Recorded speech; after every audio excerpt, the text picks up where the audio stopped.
نحمده ونصلي ونسلم على رسوله الكريم أما بعد قال الله تبارك وتعالى إنما الصدقات للفقراء اللهم صل على محمد وعلى آل محمد كما صليت على إبراهيم وعلى آل إبراهيم إنك حميد مجيد اللهم بارك على محمد وعلى آل محمد كما باركت على إبراهيم وعلى آل إبراهيم إنك حميد مجيد۔ رمضان المبارک کا 30واں روزہ ہے اور 1443 ہجری کا۔ نہ معلوم اگلا سال رمضان المبارک کس نے دیکھا اور کس نے نہ۔ اگر گزشتہ سالوں کے حساب سے ہم دیکھیں تو ہمارے بہت سے ساتھی ہیں جو پچھلے رمضان میں ہمارے ساتھ تھے اور اس رمضان میں نہیں ہیں۔ رب کریم اس رمضان المبارک کو ہمارے لیے خیر اور بابرکت فرمائے۔ دیکھیں آج آخری روزہ ہے اور کل شوال المکرم کی یکم ہے اور پہلی تاریخ ہے، تو رمضان المبارک کے آخر میں صدقۃ الفطر کے حوالے سے میں چند مسائل آپ کی خدمت میں عرض کیے دیتا ہوں۔ دیکھیں صدقۃ الفطر کے بارے میں بنیادی مطلب سمجھیں، پھر اس کی فضیلت سمجھیں، اس کا مقدار سمجھیں اور پھر اس پر کچھ مسائل اور سوال و جوابات۔ سب سے پہلی بات کہ صدقۃ الفطر کا مطلب کیا ہے؟ فطر، فطر، افطار، اس کا معنی ہوتا ہے روزہ کا ختم کرنا، روزے کی افطاری کر دینا، روزے کو پورا کر لینا۔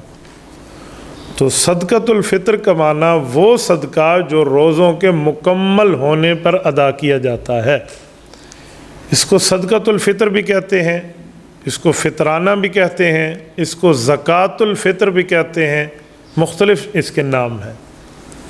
یہ دین اسلام میں واجب کا درجہ رکھتا ہے۔ اب واجب کس پہ ہے میں آگے چل کے اس کا نصاب عرض کرتا ہوں۔ تو یہ صدقۃ الفطر ہے۔ صدقۃ الفطر پر ضروری کیوں ہے؟ وجہ کیا ہے؟ دیکھیں حضرت جریر بن عبداللہ رضی اللہ تعالیٰ عنہ صحابی ہیں، ان کی حدیث پاک الترغیب والترہیب میں موجود ہے۔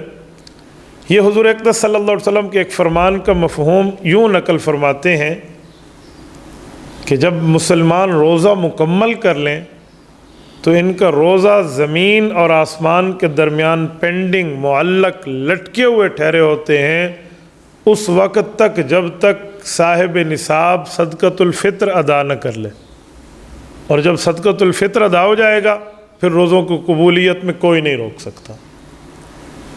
یہ کس بنیاد پر ہے؟ روزے بھی رکھیں، وہ جان کا صدقہ ہے، مال بھی دیں، یہ پیسوں کا صدقہ ہے۔ تو وجہ دیکھیں، روزہ یہ وہ عبادت ہے جس کے لیے حدیث پاک میں ہے، اللہ نے فرمایا روزہ میرے لیے ہے اور اس کا بدلہ میں دوں گا۔ سوال اٹھتا ہے کہ عبادت تو ہر اللہ کے لیے اور ہر عبادت کا بدلہ اللہ دے گا، تو پھر یہ کیوں فرمایا کہ روزہ میرے لیے، اس کا عبادت کا بدلہ میں دوں گا؟ اصل میں یہاں کچھ مسئلہ اور سمجھایا جا رہا ہے۔ وہ یہ ہے کہ باقی جو عبادات ہے نا، مثلا نماز ہے، تو جب میں نماز پڑھوں گا تو سامنے والے کو بھی نظر آئے گا، دیکھنے والے کو بھی نظر آئے گا، ارد گرد کو پتہ چلے گا عبادت ہے۔ ٹھیک ہے میں اللہ کے لیے پڑھوں گا، کوئی ریاکاری نہ ہو، لیکن نظر تو ہے نا۔ ایسے بہت سی چیزیں ہیں، ایسے حج ہے، ایسے آپ قربانی کو دیکھ لیں، کچھ بھی آپ دیکھ لیں، زکوٰۃ کو دیکھ لیں، جسے دیں گے آپ تو دوسرے کو جو دے رہے ہیں تو اسے تو کم از کم پتہ ہے نا کہ پیسے مجھے دے رہا ہے۔ لیکن روزہ ایسی چیز ہے جو اللہ اور اللہ کے بندے کے درمیان ہوتی ہے، اس میں کوئی اور شریک نہیں ہے۔ بعض اوقات لوگ جھوٹ بھی بولیں روزہ ہے تو اگلا اس کو ویریفائڈ نہیں کر سکتا کہ ہے یا نہیں ہے۔ آپ کہیں میں اندازہ لگا لوں اس کا منہ گیلا ہے، اس کے ہونٹ بالکل گیلے ہیں، پانی پیا ہوگا، ہو سکتا ہے اس نے وضو کیا ہو، تو ہم کیسے ثابت کریں گے یہ روزہ ہے اس کا؟ تو یہ خالص اللہ کو پتہ ہے۔ اور پھر اس روزے سے تقویٰ کیسے ملتا ہے؟ دیکھیں واش روم میں ہم غسل کر رہے ہوں نا تو کوئی نہیں دیکھ رہا ہوتا، لیکن اس وقت میں مسلمان پانی نہیں پیتا، دیکھ کوئی نہیں رہا، لیکن اللہ کی نظر سے تو چھپا ہوا نہیں ہے نا۔ تو یہ وہ چیز ہے جو اللہ اور عبداللہ کے درمیان ہے، اللہ اور اللہ کے بندے کے درمیان ہے۔ تبھی فرمایا روزہ میرے لیے، یعنی اس کی جانچ پڑتال میرے ذمے ہے، اس کے معاملات میرے سامنے، اس کا خصوصی بدلہ میں دوں گا۔ تو یہ پھر روزہ کا صدقہ فطر جو ہے، مطلب یہ ہے کہ اتنی بڑی عبادت تھی، اس میں کوئی کمی بیشی ہو گئی ہو۔ حدیث پاک میں ایک روزہ صرف پیٹ کا نہیں ہے، زبان کا بھی ہے، آنکھ کا بھی ہے، کان کا بھی ہے، دل و دماغ کا بھی ہے۔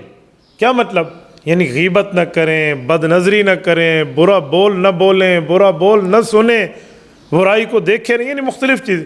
اس میں کمی بیشی فطرت انسانیت پہ ہم سے ہو جاتی ہے۔ ہم انسان ہیں، ہم نبی نہیں ہیں کہ ہم سے غلطی نہ ہو، یا ہم انسان ہیں، ہم فرشتے نہیں ہیں کہ ہم گناہوں سے پاک ہوں۔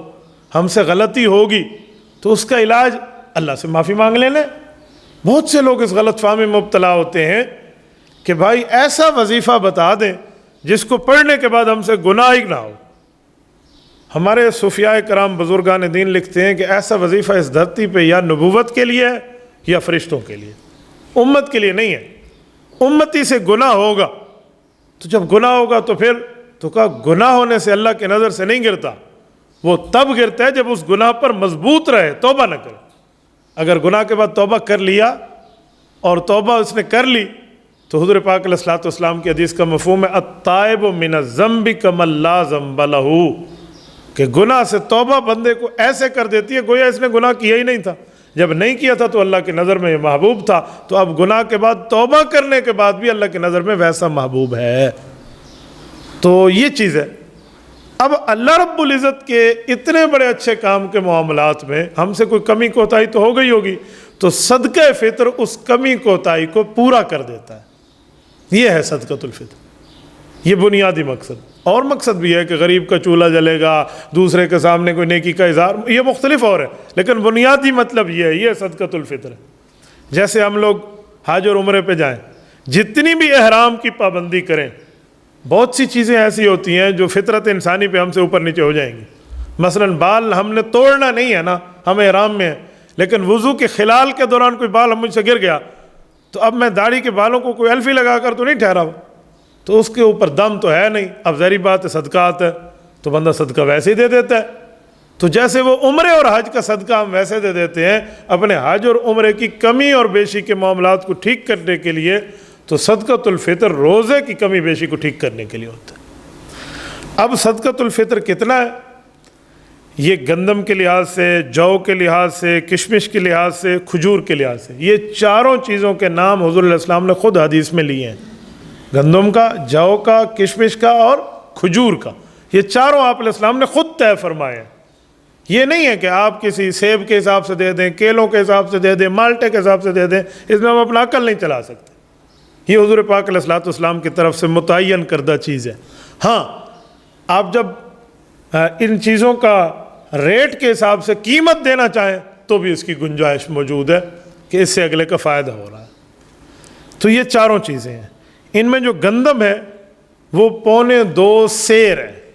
سیر وہ جو پرانے زمانے کا ہے، آج کل والا لیٹر اور کلو کے حساب سے نہیں ہے، تو یہ 2 کلو سے زائد اور 2.5 کلو سے کم، احتیاطاً لوگ اس کو 2 سے لے کر 2.5 کلو کہہ دیتے ہیں اگر گندم کے لحاظ سے۔ جو، کشمش اور کھجور، یہ چاروں 4 کلو سمجھ جائیں، یہ 3.5 کلو سے زائد ہے اور 4 کلو سے کم ہے تو احتیاطاً 4 کلو ہے۔ آپ اس حساب سے اس کا ریٹ دیکھ لیں۔ اب ہر بندہ گندم کے لحاظ سے آج کل دینے پہ تیار ہے، تو یہ 4 چیزیں آپ علیہ السلام نے کیوں بتائی ہیں؟ یہ 4 چیزیں اسی لیے نہیں ہیں کہ آپ کے اوپر بس آپ کی مرضی ہے جس سے دے دیں، نہیں، یہ اپنی ہڈی پسلی کے حساب سے ہے، کیونکہ کھجور کا، کشمش کا اور جو کے ریٹ میں بڑا فرق ہے گندم کے لحاظ سے۔ اگر ایک کا 150 بنتا ہے تو ایک کا 2000 بھی بنتا ہے، تو بندہ اپنی جیب کو ٹٹولے، اپنے حالات کو دیکھے کہ میں اتنی اپنے اندر وسعت رکھتا ہوں کہ میں جو کے حساب سے دے سکتا ہوں، کھجور کے حساب سے 4 کلو دے سکتا ہوں، یا میں کشمش کے لحاظ سے 4 کلو دے سکتا ہوں، تو پھر وہ گندم والا نہ دے، کیونکہ اپنی حیثیت کو دیکھ رہا ہے۔ گندم والا تو وذالک اضعف الایمان ہے نا، گویا دوسرے لفظوں میں ایمان کا سب سے آخری درجہ ہے، تو کم سے کم یہی ہے۔ میں مثال دے رہا ہوں، قل هو اللہ احد والی سورۃ اخلاص جو ہے، یہ عام طور پہ جب نماز سکھائی جاتی ہے تو ساتھ بتایا جاتا ہے کہ الحمدللہ پڑھیں گے، جب یہ پوری ہو جائے پھر قل هو اللہ پڑھ لیں۔ تو اس کا یہ مطلب تھوڑی ہے کہ ہم ہر دفعہ ہر رکعت میں جب بھی نماز پڑھیں الحمدللہ کے بعد قل هو اللہ پڑھیں، دوسری صورت پڑھنی نہیں ہے، نہیں، قل هو اللہ یہ سب سے چھوٹی مقدار ہے۔ اور کوئی صورت نہیں آتی تو یہ پڑھ لیں، ورنہ آپ کچھ اور صورتیں پڑھ سکتے ہیں، صرف قل ہو اللہ کے اوپر تو بندہ نہ ٹھہرا رہے نا۔ اس کی مثال بھی ایسی ہے کہ جو بندہ صرف گندم کے لحاظ سے ہی دے تو بس یہ قل ہو اللہ ہر رکعت میں پڑھ رہا ہے سورۃ فاتحہ کے ساتھ، اگر اس کو اور صورتیں آتی ہیں تو وہ اور صورتیں پڑھ سکتا ہے۔ اسی طرح اس کی ہڈی پسلی گنجائش پیدا رکھتی ہے اپنے مالی لحاظ سے تو اور چیزوں سے بھی دے سکتا ہے، صرف یہ گندم کے لحاظ سے نہیں ہے۔ اچھا اگلا جملہ، اب وہ کس بندے پر آئے گا؟ یہ غلط فہمی بنیادی ہے عوام میں، وہ سمجھتے ہیں ہر روزہ دار پر آئے گا، ایسی بات نہیں ہے، ہر صاحب نصاب پر آئے گا۔ صاحب نصاب کون ہے؟ جس کے پاس مال موجود ہے۔ اچھا وہ مال کتنا ہے؟ وہ حدیث پاک میں خود آپ علیہ الصلوۃ والسلام کی حدیث میں منشن ہے۔ حضور علیہ الصلوۃ والسلام کے دور میں سونے کو کہتے تھے دینار، سونا دینار کی شکل میں ہوتا تھا پیسوں میں، اور چاندی کو کہا جاتا تھا درہم، یعنی درہم اس وقت چاندی کے ہوتے تھے۔ اس کے علاوہ بھی سونا چاندی تھے، فضہ اور جو ہے کیا کہتے ہیں یہ سونے کا ذهب، یہ اور بھی چیزیں، لیکن دینار سونے کا تھا اور درہم چاندی کا تھا۔ تو جس کے پاس سونے والے دینار ہوتے تو جب تک 20 دینار نہ ہو جاتے اس کے اوپر صدقۃ الفطر اور زکوٰۃ کے احکام متوجہ نہ ہوتے، اور اس طرح درہم ہوتے تو جب تک 200 درہم نہ ہو جائیں چاندی والے اس کے اوپر صدقۃ الفطر اور زکوٰۃ کے احکام متوجہ نہیں ہوتے تھے۔ 200 درہم ہو جائے یا 20 دینار ہے پھر اس کے اوپر صدقۃ الفطر اور زکوٰۃ کے وجوب کی بات ہوتی۔ صدقۃ الفطر اور زکوٰۃ میں بنیادی عوامی فرق سمجھا رہا ہوں، یہ ہے کہ صدقۃ الفطر میں سال گزرنا ضروری نہیں ہے مال کے اوپر، بس زکوٰۃ میں سال گزرنا ہے، حولان حول اور مال نامی کی شرط ہے، یہاں پر سال نہیں ہے۔ آپ طلوع آفتاب جو عید والے دن کا ہے اس سے پہلے اگر کسی مال کے مالک بن جاتے ہیں تو آپ یہ نہیں کہہ سکتے کہ اس پہ سال پورا ہوا ہے یا نہیں ہوا، وہ آپ پہ صدقۃ الفطر وہاں واجب ہو جائے گا۔ مثلا ایک آدمی کے پاس پیسے نہیں ہیں اور اس کو کسی نے چاند رات کو آ کر کچھ پیسے دے دیے ہیں، وہ اتنی مقدار ہے کہ اس پر صدقۃ الفطر آتا ہے، تو اب اس کے اوپر آ گیا ہے، یہ نہیں کہے گا بھئی تو میں کو 4 گھنٹے پہلے ملے، اب یہ تو مجھے ابھی ملے ہیں میرے اوپر نہیں ہے۔ یہ زکوٰۃ میں تو شرط ہو سکتی ہے، اس پہ نہیں ہو سکتی۔ اچھا حضور علیہ الصلوۃ والسلام کے دور کے 20 دینار جو تھے وہ موجودہ دور کے 7.5 تولہ سونا بنتا ہے، اور حضور علیہ السلام کے دور کے جو 200 درہم تھے وہ موجودہ دور کے 52.5 تولہ چاندی کی مقدار بنتی ہے۔ یہ جو ہم سمجھانے کے لیے کہتے ہیں نا کہ زکوٰۃ اور صدقہ فطر کے لیے یا تو 52.5 تولے چاندی ہو اور یا 7.5 تولے سونا ہو، حدیث میں 7.5 تولہ سونا کا لفظ نہیں ہے، حدیث میں 52.5 تولہ چاندی کا لفظ نہیں ہے، حدیث میں 200 درہم اور 20 دینار، تو 20 دینار یہ 7.5 تولہ سونا کے برابر ہوتے تھے، اور 200 درہم یہ 52.5 تولے چاندی کے برابر ہوتے تھے۔ حدیث میں وہ ہے، ہم اس کی ہم شکل بتاتے ہیں، اسی لیے کہ آج کے دور کے درہم اور دینار اور ہیں۔ آج کل جو کویتی دینار ہے وہ سونے کا نہیں ہے، وہ کاغذ کا ہے، اور آج کل جو مثلا UAE کا درہم ہے یا کسی اور ملک میں آپ خلیجی ممالک کے درہم دیکھ لیں تو وہ بھی کاغذ کا ہی ہے، وہ کوئی سونے چاندی کا نہیں ہے۔ تو آج کل زندہ مردہ برابر شمار، تو اسی لیے یہ درہم اور یہ دینار مراد نہیں ہے، وہ حضور علیہ السلام کے دور والے ہیں، اس کو ہم سونا چاندی میں دیکھ لیں۔ اچھا یا سونا ہے تو اتنا، یہ چاندی ہے تو اتنا، دونوں مقدار ہو گئے۔ اب یہ نہیں ہے لیکن اس کے پاس مال تجارت ہے۔ اب مال تجارت کو دیکھیں، مال تجارت کا معنی جس چیز سے یہ تجارت کرتا ہے اور اس کو بیچتا اور خریدتا ہے۔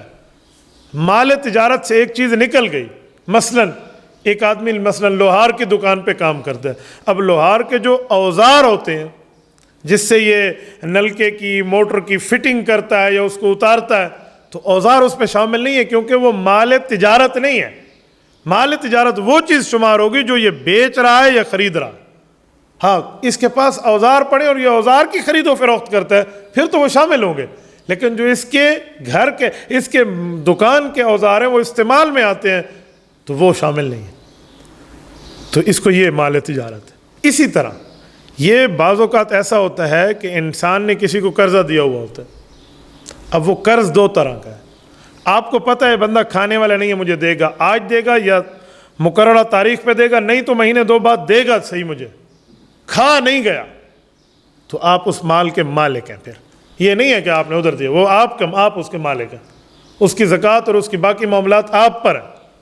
ہاں ایک بندہ آپ کے پیسے لے کر کھا گیا ہے، جیسے مزاربت والوں کا حال ہے جو ان کے لے کر لوگ کھا گئے ہیں، تو وہ مال ذمار ہے، وہ ان کے پاس تو وسعت ہی نہیں ہے کہ چیز مل سکے، تو اس کی کوئی زکوٰۃ اور کوئی صدقۃ الفطر اس بندے واجب نہیں ہے، بلکہ یہ مظلوم ہے، ظالم تو وہ ہے جو کھا گیا، وہ دنیا میں تو نہیں دے رہا، وہ آخرت میں اس سے لیں گے اور اس سے آخرت میں اس کے ڈبل کے حساب سے لیا جائے گا۔ تو جب تک اس کو نہیں ملتا وہ مال، یہ اس کا مالک بھی نہیں ہے، اس پر زکوٰۃ بھی نہیں ہے، فطر بھی نہیں ہے اس کا۔ ہاں جس دن مل گیا پھر بھی اللہ کا کرم دیکھیں، اس دن سے صدقۃ الفطر اور زکوٰۃ شروع ہوگی۔ پچھلے والے سال جس میں اس نا امید ہو چکا تھا وہ کاؤنٹ نہیں ہوں گے، شمار نہیں ہوں گے، یعنی اتنی آسانی ہے۔ تو یہ مال ہے اور اس پر صدقۃ الفطر واجب ہے۔ ہاں ہر بندے پر نہیں ہے، کچھ وہ ہیں جو دینے والے ہوں گے اور کچھ وہ ہیں جو لینے والے ہوں گے۔ اگر ہر روزہ دار پر صدقہ فطر واجب ہے، اس میں صاحب نصاب نہیں دیکھیں گے، تو مجھے بتائیں پھر لینے والا کون ہوگا؟ جب ہر بندہ ہی دینے والا ہو تو لیں گا کون؟ یہ دیواریں لیں گی، پنکھے لیں گے، چھتیں لیں گی، تو لیں گے بھی وہ بندے نا۔ تو پتہ چلا جس کے پاس اتنا مال ہے وہ دینے والا ہے، جو اس سے کم رکھتا ہے وہ لینے والا ہے صدقۃ الفطر۔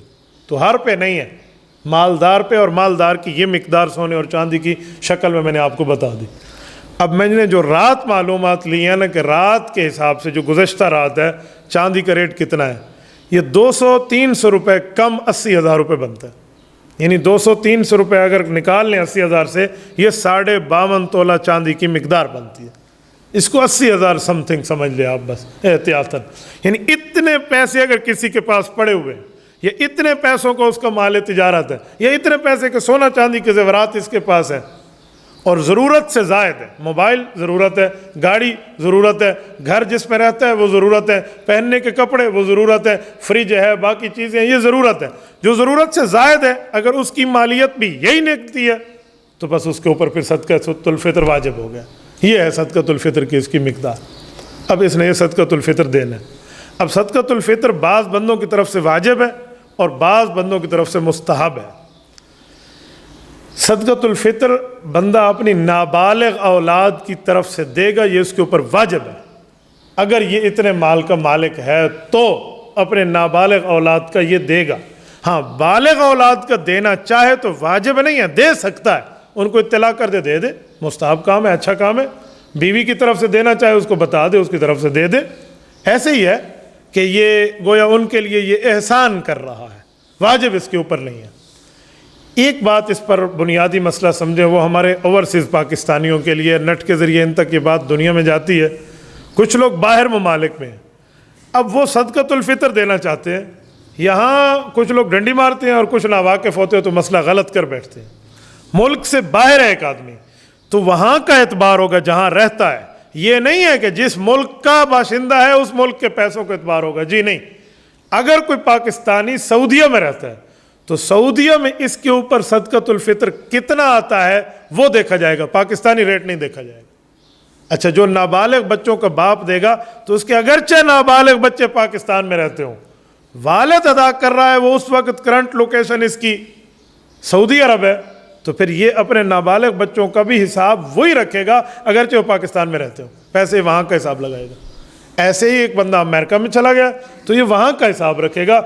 اگر میں مثلا باہر ملک رہتا ہوں، آؤٹ آف کنٹری ہوں، اور میں کسی بھائی کا دینا چاہ رہا ہوں تو اس کا یہ نہیں ہے پاکستان کے حساب سے، میں یہاں کے حساب سے دوں گا جس جگہ میں موجود ہوں اور میری کرنٹ لوکیشن جہاں کی ہے، تو اس حساب سے آپ دے دیں۔ تو اس طرح بندہ صدقۃ الفطر دیتا ہے۔ اب صدقۃ الفطر کا وقت کیا ہے، یہ واجب ہوتا کب سے ہے اور کب سے پہلے دینا چاہیے، یہ بھی تحدید اور لمیٹیشن رسالت امام علیہ الصلوۃ والسلام کی طرف سے موجود ہے۔ صدقۃ الفطر واجب ہوتا ہے جس دن رمضان المبارک کا اختتام اور اگلے دن کی صبح چڑھی، طلوع آفتاب ہوئی، یعنی کل اس ٹائم کے قریب کے دن سمجھ جائیں، یعنی جب کل یکم شوال ہونی ہے تو اس وقت دیکھیں گے طلوع آفتاب کے وقت، اشراق سے پہلے طلوع آفتاب ہوتا ہے، پھر اشراق ہوتے ہیں، عید والے دن تو اشراق ہے ہی نہیں، تو پھر طلوع آفتاب کو دیکھیں گے۔ اب طلوع آفتاب میں جو ہے نا اس وقت اس کے اوپر واجب ہو گیا۔ اور کب تک دے سکتا ہے کہ جی نماز عید سے پہلے دے گا۔ ابو داؤد شریف میں حدیث میں لفظ موجود ہے کہ ایک بندے نے نماز عید الفطر پڑھ لی اور پھر ادا کیا تو فرمایا وہ صدقۃ الفطر نہیں ہے، بس وہ صدقہ ہی دیا ہے اس نے، وقت تو نکل گیا، بس اپنے سر سے اب ایک بوجھ اتار رہا ہے۔ لیکن اگر آپ اس واجب ہونے سے پہلے رمضان میں دینا چاہیں ابھی رمضان شروع ہے، ابھی وقت آپ کے اوپر واجب نہیں ہے، پہلے دینا چاہیں تو یہ زیادہ بہتر ہے کہ غریب اپنے لیے کچھ پہلے خرید لے گا، کوئی چیز پہلے خرید لے گا تو آپ دے سکتے ہیں، آپ کا ادا ہو جائے گا۔ بلکہ وہ فقہاء نے تو لکھا کوئی رمضان سے پہلے دینا چاہے تب بھی جائز ہے، دے سکتا ہے، تو یہ اس کو ادا کر سکتا ہے، یہ اس کو جا کر دیتے۔ بس اس حساب سے نہ صدقۃ الفطر چلانا۔ جتنے مسائل فی الوقت میرے ذہن میں تھے میں نے آپ کو بتا دیے ہیں۔ کوئی آپ کے ذہن میں کوئی صدقۃ الفطر کے متعلق سوال ہو تو آپ پوچھ لیں، تاکہ اگر بس 80,000 کے لگ بھگ قیمت اس کی۔ اب جو کے لحاظ سے دیکھیں، جو 4 کلو اب کتنے کا ہے؟ کراچی کا ریٹ اور ہے، ڈی اے خان کا ریٹ اور ہے، یہ اب سبزی منڈی والے بتائیں گے بھی کتنا ریٹ ہے۔ 4 کلو ہو جو بھی، وہ کھجور بھی اور کشمش بھی، اس کے 4 کلو کا ریٹ پتہ کر لیں کتنے کا۔ گندم کا ہے تو بس 2.5 کلو کا دیکھ لیں، اس کو آٹا بھی آپ ساتھ شامل کر سکتے ہیں اس حساب سے۔ جی ہاں، آپ وہی جنس دینا چاہیں، مثلا گندم ہے، کھجور ہے، جو ہے، کشمش ہے، آپ کے پاس موجود ہے تو آپ وہ دینا چاہیں تو وہ بھی ادا ہو جائے گا۔ قیمت تو تب ہے جب آپ وہ نہ دے سکیں۔ آج کے دور میں گندم میں دیہات میں تو کوئی دے گا، شہر میں کون سا گندم دے گا؟ ایسا تو سارے پی کہتے آٹا بڑا ہی پہ اسے کو، تو آج کل اس لیے قیمت آسان ہے تو وہ دے دیتے۔ پیسے اگر آپ نے رکھ دیتا ہے کہ کسی کو دینے، وہ صرف نماز وغیرہ پڑھ کے پھر اگر دے دے، وہ پیسے تو الگ پڑے ہوئے ہیں؟ نہیں، الگ پڑے ہوئے نہیں ہیں، مستحق کے پاس پہنچ جانے چاہیے۔ الگ پڑے ہوئے ہیں تو بس وہ کام پورا ہے گا۔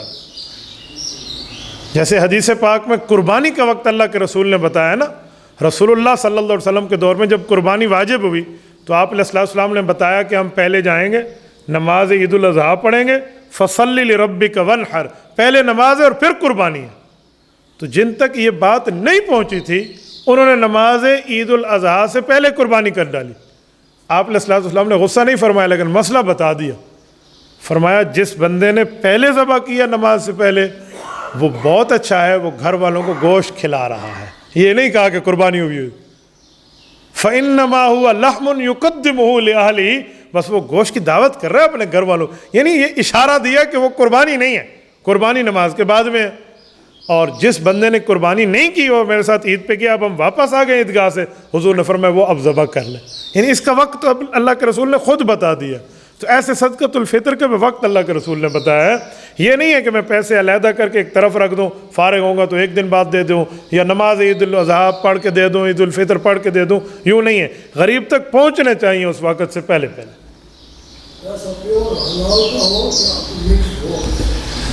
زبردست، بہت اچھی بات ہے۔ ہاں یقین مانے اگر کسی کا پیسہ مکس ہے، صحیح بات ہے، حلال بھی ہے اور حرام بھی ہے، یہ دونوں مکس ہے، تو وہ حلال سے کرے، حرام سے نہ کرے۔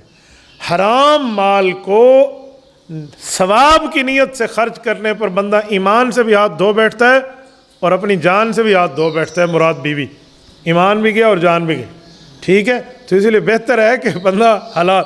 میں اس پر آپ کو واقعہ عرض کروں، قائد ملت اسلامی حضرت مولانا مفتی محمود رحمۃ اللہ علیہ ایک مرتبہ یوں گفتگو فرما رہے تھے مسائل دینی پر، تو کہا یوں صدقہ، یوں زکوٰۃ، یوں پیسے، یہ مقدار۔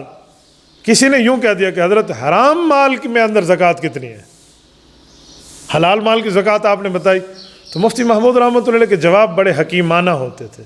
ہم نے تو زیارت نہیں کی، جن حضرات نے کیا وہ جانتے ہیں، ہم نے تو مفتی کو کتابوں میں پڑھا ہے رحمہ اللہ۔ وہ اس انداز میں جواب دیتے تھے کہ وہ جواب بھی ہو جاتا ہے اور اگلے کے دماغ میں بھی آ جاتا ہے کہ پوچھا کیا جا رہا ہے۔ مفتی نے کہا بھائی یہ جو 2.5% ہے نا، 40واں حصہ ہے، یہ تو ہے حلال مال کی زکوٰۃ، حرام مال کی حصہ الگ ہے۔ اس نے کہا حرام مال کی زکوٰۃ کیا ہے؟ کہ جتنا حرام مال پڑا ہو سارے کا سارا کسی غریب کو دے دو، ثواب کی نیت نہ کرو اس میں، یعنی بتایا کہ اس کی زکوٰۃ کوئی نہیں، آپ نے ویسے ہی دینا ہے۔ تو اسی لیے حلال مال کی دے، حرام مال سے نہ حج ہوتا ہے، نہ عمرہ ہوتا ہے، نہ صدقۃ الفطر ہوتا ہے، نہ زکوٰۃ ہوتی ہے۔ اگر کوئی مریض مرض کی وجہ سے روزہ نہ رکھ سکے اس کا کیا طریقہ؟ یہی مسئلہ میں ذہن میں رکھ کے آیا تھا، مجھے بھول گیا، آپ نے اچھا کیا پوچھ کے، جزاکم اللہ۔ بھائی پوچھ رہے ہیں ایک بندہ مریض ہے، وہ فدیہ دیتا ہے، یعنی ہر روزے کے وہ پیسے دے رہا ہے، تو یہ بندہ آپ صدقۃ الفطر کی کیا ترتیب ہے؟ تو پھر یہ ذہن میں رکھیں وہ روزے رکھے یا نہ رکھے تو وہ صدقۃ الفطر دے گا، چاہے فدیہ دیا اس کے ساتھ دے گا۔ فدیہ تو ہے ڈیلی کا، صدقۃ الفطر پورے مہینے کا ایک ہی ہے نا. تو مثلاً اگر گندم کے لحاظ سے اگر ہم 150 روپے لے لیں، پاکستانی 2022 کے وقت کا حساب لے لیں، تو جو 150 روپے روزانہ کے دے گا اس میں 150 روپے مہینے میں اضافی کر لے گا کہ وہ اس کے فطرانہ ہے. کیوں؟ اب یہ جو فطرانہ یہ کیوں دے گا؟ اس نے روزے تو نہیں رکھے، تو بھائی جو فدیہ دیا ہے وہ فدیہ روزے رکھنے کے برابر ہے نا، تو اس لیے اس پر بھی فطرانہ ہے کہ اگرچہ فدیہ دے رہا ہے پھر بھی یہ فطرانہ دے گا، چاہے وہ مریض ہے، چاہے وہ بیمار ہے، چاہے وہ شیخ فانی ہے.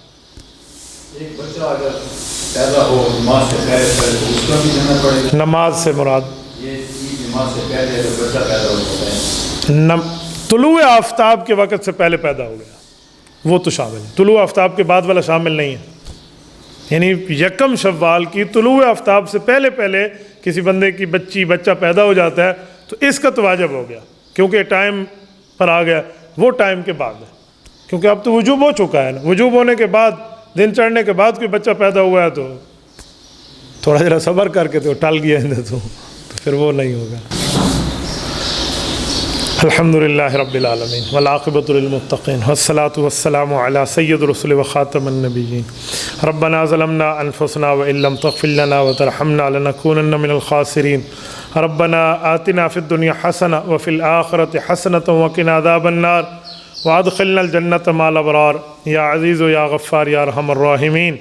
اے اللہ رمضان المبارک کے ہمارے روزوں کو قبول فرما. اے اللہ ہمارے صدقات الفطر کو قبول فرما. اے میرے مولا اس میں کوئی کمی بیشی ہوگی اس کو پورا فرما دے، زیادتی ہوگی اس کو معاف فرما دے. اے اللہ ہمیں رمضان المبارک کی خیر اور برکات عطا فرما. حضور پاک صلی اللہ علیہ وسلم نے جو خیریں مانگی عطا فرما، جن شرور فتن فساد سے پناہ مانگی پناہ عطا فرما. اے اللہ رمضان کے آخر میں شیطان کو دوبارہ قید سے رہائی ملتی ہے، اے اللہ اس کے غصے سے ہمیں محفوظ فرما، اس کے فتنے سے ہمیں محفوظ فرما، اس کی تکلیف اور آزمائش سے ہمیں محفوظ فرما. ہمیں شیطان پر طاقت روحانی عطا فرما. صلی اللہ تعالی علی خیر خلقہ محمد وعلی آلہ واصحابہ اجمعین برحمتک یا ارحم الراحمین.